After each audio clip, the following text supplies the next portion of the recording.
Welcome back inside Arizona Daily Mix. Right now we're going to talk about a unique way to process grief and healing. Here joining us is the author. This is Michelle Steinke-Baumgard. She is the author of Healthy Healing. And I have to tell you, your book is pretty interesting. And I really gravitated to the one section on myths of grieving, which I never had seen outlined in a book before, because most people just give you all the tools of what you need to do to heal yourself. So let's talk about this and working our way through this of the process of grieving and healing and how you can do it through exercise and releasing those endorphins. Absolutely.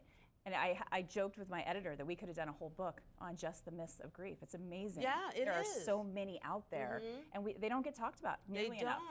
They don't. And one that you really did point out that I think a lot of people have misconceptions on is that the fact that if somebody's not crying, they're not sad. Yeah, absolutely. But people handle grief differently, so that's truly a myth. Yeah, absolutely. Grief is as unique as your own fingerprint.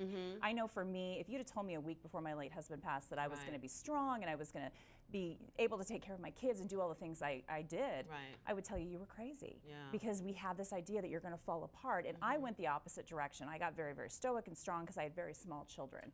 And a lot of people thought, well, you know, she must not have really loved her late husband that much. But it's just one of those myths we perpetuate in society, that it looks a certain way and it doesn't. And I think because we also get conditioned, we see it all the time in the movies, people just break apart, they're crying, you know, uncontrollably.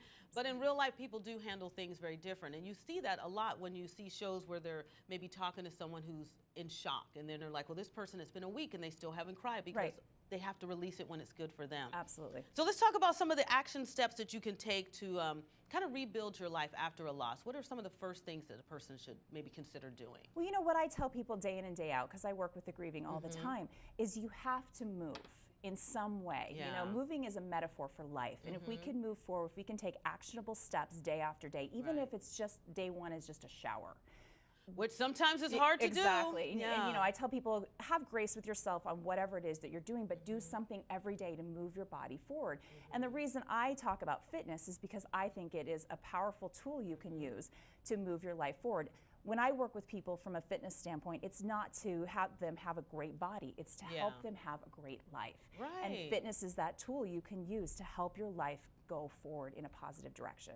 I want to ask you this, when writing this book, because this is about, you said about 8 years ago, what were some of the components that you took after you've done the research and helping and talking to people that was the #1 thing that you stood out that said this has to be addressed, because apparently people are dealing with this in the masses? Yeah, I think the #1 thing for me always kind of is just that grief counselors and anybody dealing with the bereaved realize that fitness is something they should be prescribing.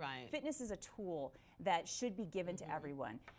It's absolutely, when I see people who actually put it as part of their life, I can't believe the difference it makes. It doesn't take away their grief. It doesn't fix anything.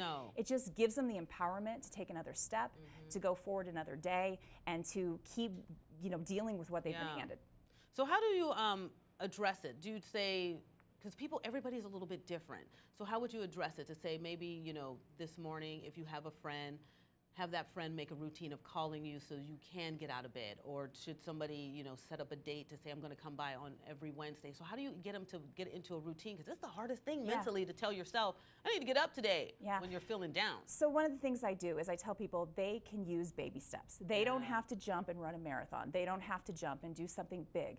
They can go for a walk. And then I have people journal after they go for a walk. I'll say 10 minutes outside, preferably if you live in the part of the country where you can go outside, like here in Arizona.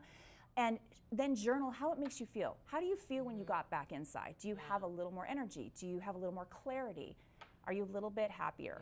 And in a way, it's also your own therapeutic healing. Because you have to really realize that it's mind, body, spirit. So it's all those 3 components. And if you can get in touch, because everything is mental. I always tell people always say, Danielle, you're super positive. I said, it's a mental attitude. It is. You have to really work hard to train yourself to turn the negative switch over to something positive. And it's not always the easiest thing to do, but if you can start it here, it'll funnel down to everything else. And that's something I preach daily. It really, I tell people at the end of the day, you define you. You choose what happens in this life, and you are going to be handed crappy cards, whether it's grief, whether it's some other form of something you have to process. But you have to make that decision to take the positive steps forward in your life, because you can't go back and change what happened in the past. This is true. And I think, you know, because you were talking about that, I know we got to wrap up right now, but you need to do a whole book on myths. of all the myths out there and how that ties into with the exercise. I think that'd be fantastic. All right, I will work on that. Look at me giving you an assignment. All right, this is author Michelle Steinke-Baumgard, and she is the author of Healthy Healing. I want you to pick up her book. We'll also have a link on our website, aztv.com, to get more information because she is fantastic. Thanks for being on the show. Thank you. I appreciate it. Yeah.